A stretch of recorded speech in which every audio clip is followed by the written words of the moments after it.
नमस्कार दोस्तों, जैसा कि आप सभी को पता है कि दिल्ली पुलिस कांस्टेबल की आंसर की जारी हो चुकी है। तो ट्रैफिक ज़्यादा होने के कारण रात में मैं आंसर की नहीं देख पाया, तो मैंने सुबह-सुबह उठकर आंसर की चेक की है। तो जैसा कि आप सभी को पता है कि आंसर की आने के बाद सबको ये लग रहा है कि कट ऑफ कितनी जाएगी, कितने नंबर्स हैं। तो मैं आज अपने बता देता हूँ कि मेरे कितने नंबर हैं, क्या मैं शॉर्ट लिस्ट हो पाऊँगा कि नहीं, और पिछली बार की कट ऑफ कितनी थी। ठीक है? तो मैंने भी दिल्ली पुलिस कांस्टेबल का एग्ज़ाम दिया था। मेरा पेपर था 29 दिसंबर की थर्ड शिफ्ट में। मेरा पेपर था जो 29 दिसंबर की थर्ड शिफ्ट में था। तो मेरा क्या हुआ? तो मैं आज आपको वही बताने वाला हूँ कि क्या हुआ। पेपर कैसा था? पेपर तो ठीक था, लेकिन मैंने एक इतनी सिली मिस्टेक कर दी है जो कि गलत में ही गलत में मेरा क्वेश्चन था, तो मैंने उसको गलत टिक कर दिया। आंसर मेरा सही आ रहा था, लेकिन मैंने उसको गलत टिक कर दिया। इसमें से मेरे मैथ में 15 में से 14 नंबर क्वेश्चन सही हुए। और रीजनिंग की भी मैं बात करता हूँ, तो रीजनिंग में मैंने 25 क्वेश्चन अटेम्प्ट किए थे। तो रीजनिंग में मेरे 25 में से 23 क्वेश्चन सही हुए, 2 क्वेश्चन गलत हो गए।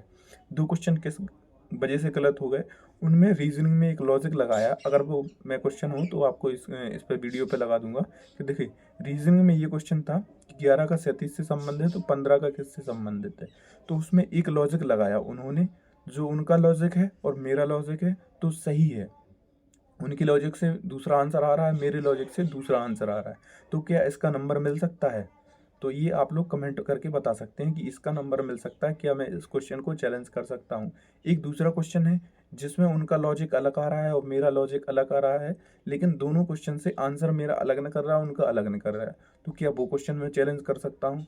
मैंने मैथ में इतनी सिली मिस्टेक की है कि एक क्वेश्चन इतना सरल होते हुए भी मैंने उसको जल्दी जल्दी में माउस से क्लिक गलत हो गया। और मुझे आज मैंने जब आंसर की चेक की, तो मैंने देखा कि वो क्वेश्चन गलत हो गया है। वो क्वेश्चन गलत हो गया। इसीलिए मैंने रीजनिंग में 23 क्वेश्चन सही हुए। और बात करता हूँ कि कंप्यूटर की, तो कंप्यूटर में मैंने पढ़ा नहीं था, मैंने सिर्फ तुक्के लगाए थे। और मैंने सिर्फ एक क्लास देखी थी उसकी, MS वर्ड की। तो मेरे 4 क्वेश्चन सही हुए और 6 क्वेश्चन गलत हो चुके हैं, क्योंकि कंप्यूटर मैंने पढ़ा ही नहीं था। मैं तो सिर्फ पहली बार इसका अटेम्प्ट दिया था कि कैसा पेपर आता है, कितने लेवल का आता है। तो मेरे कंप्यूटर में 4 क्वेश्चन सही हुए और 6 क्वेश्चन गलत हो गए। ठीक है, वहीं अब मैं बात करता हूँ कि जीके जीएस का। तो जीके जीएस में मैंने क्वेश्चंस अटेम्प्ट किए थे, 24 गलत हो गए मेरे। 24 सही हैं और 14 गलत हैं, यानी कि जीके जीएस में मैंने 38 क्वेश्चन अटेम्प्ट किए थे। 38 क्वेश्चन में मेरे 24 करेक्ट क्वेश्चन हैं और 14 रॉन्ग क्वेश्चन हैं। तो मेरा टोटल ओवरऑल जो काट पीट के मेरे जो करेक्ट क्वेश्चन है वो मेरे 64 करेक्ट क्वेश्चन हैं। कितने क्वेश्चन है? 64 करेक्ट क्वेश्चन है। और मैं वही बात करता हूँ कि रॉन्ग क्वेश्चन की, तो मेरे रॉन्ग क्वेश्चन कितने होते हैं? टोटल ओवरऑल मेरे काट पीट के नंबर कितने बन रहे हैं? तो मेरे नंबर बन रहे हैं 58। तो 58 नंबर मेरे बन रहे हैं। तो क्या इस चीज़ पर इतनी कट ऑफ जा सकती है? मेरा तो अनुभव है कि 60 प्लस कट ऑफ ही जाएगी अब इस बार, तो 60 प्लस। क्योंकि अगली बार तो 60 प्लस भी गई थी, लेकिन कुछ कैटेगरी की थी जो कि, तो वो कितनी गई थी? 58 की समथिंग भी गई थी। एससी कैटेगरी की गई थी 57, तो 57 गई थी। तो अभी मेरे 58 है और 2 क्वेश्चन पे डाउट है। अगर 2 क्वेश्चन मेरे बढ़ सकते हैं तो मेरे हो जाएंगे, अगर बढ़ेंगे तो 60 हो जाएंगे। अगर नॉर्मलाइजेशन इस शिफ्ट को कैसा मिल रहा है अभी ये पता नहीं है, क्योंकि CGL में नॉर्मलाइजेशन माइनस मार्किंग में चल रहा है। तो आपसे यही कहना चाहूँगा कि मतलब क्या मैं शॉर्ट लिस्ट हो सकता हूँ फिजिकल के लिए, फिजिकल की तैयारी कर सकता हूँ, क्या नहीं कर सकता हूँ? तो आप अपनी कमेंट में अपनी राय ज़रूर दें कि आपको फिजिकल की तैयारी करनी चाहिए कि नहीं करनी चाहिए। तो मेरा तो लगभग है कि मेरा तो पोपट हो गया।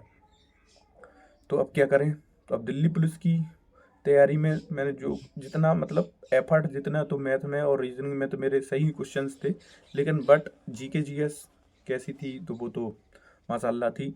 अब जीके जीएस में अगर मेरे 3 से 4 से क्वेश्चन सही हो जाते तो शायद चांस था कि मैं फिजिकल में क्वालिफाई हो सकता हूँ। अब क्या करना है? तो अब जैसे में कि यूपी पुलिस की वैकेंसी है, तो अब यूपी पुलिस पे फोकस करते हैं। यूपीएसआई की वैकेंसी है तो यूपीएसआई पे फोकस करते हैं। अब बस यही लास्ट ऑप्शन है कि दिल्ली पुलिस तो निकल चुका है। तो आपके कितने रहे कमेंट बॉक्स में आप अपने नंबर बता सकते हैं। अगर आपने दिल्ली पुलिस की आंसर की देख ली है तो आप अपने कमेंट में नंबर बता सकते हैं कि मेरे नंबर इतने बन रहे हैं। और वहीं अगर आपने नहीं देखी है अपनी आंसर की तो कमेंट बॉक्स में मैंने लिंक दे दिया है और आप वहाँ से जाकर डाउनलोड कर सकते हैं अपनी आंसर की को। और जैसे कि मेरे नंबर हैं तो मैं अपने नंबर की आपको यहाँ पे वो लगा दूंगा कि कितने नंबर बने हैं और कैसा पेपर था, आप समझ सकते हैं। ठीक है, तो आशा करता हूँ कि आप सभी अच्छे होंगे, मस्त होंगे। मस्त तो नहीं कह सकते क्योंकि अभी आंसर की है तो किसी के खुश होंगे। और एक और बात और चलिए कि क्या दिल्ली पुलिस में फर्जीवाड़ा हुआ है, क्या नहीं हुआ है। 100 में से 98 नंबर आ रहे हैं, किसी के 96 पॉइंट कुछ आ रहे हैं। तो भाई कुछ लोग पढ़ते हैं, लोग वो होशियार हो सकते हैं। अब ये नहीं कह सकते कि फर्जीवाड़ा हो सका है। हाँ, अगर अभी तो सिर्फ एक दो स्क्रीनशॉट वायरल हो रहे हैं, अगर ज़्यादा मात्रा में दिखते हैं तो फिर हो सकता है कि फर्जीवाड़ा हो गया हो दिल्ली पुलिस कांस्टेबल में। तो मैं यही कहूँगा कि आप अपनी तैयारी पर विश्वास रखिए, ना कि फिक्स न्यूज़ पर कि फर्जीवाड़ा हो रहा है, ये हो रहा है। तो अब जैसे अपना जो रिजल्ट है उसको स्वीकार कीजिए और अपनी जो गलतियां हैं उनको आगे मत दोहराने दीजिए। जो गलतियां हैं उनको सुधार करके अपने आगे बढ़ते रहिए। तो यही आशा करता हूं कि आप सभी लोग अपनी गलतियों को सुधारेंगे और जिनका लगता है कि शॉर्ट लिस्ट में आ जाएगा 60 प्लस के ऊपर हैं तो वो अपनी रनिंग की तैयारी शुरू कर दें, क्योंकि दिल्ली पुलिस कांस्टेबल में ज़्यादा टाइम नहीं मिलेगा। क्योंकि अगली बार 10 से 15 दिन मिले थे और कुछ बच्चों का इसी वजह से कट ऑफ भी कम गई थी और फिजिकल भी क्वालिफाई बहुत कम लोगों का हुआ था। तो मैं आशा करता हूँ कि आप सभी अपने फिजिकल की तैयारी, जिनके 60 नंबर बन रहे हैं, 60 प्लस नंबर बन रहे हैं, तो वो अपने फिजिकल की तैयारी करना शुरू कर दें। तो टेक केयर, जय हिंद। आशा करता हूँ आप सभी अच्छे होंगे।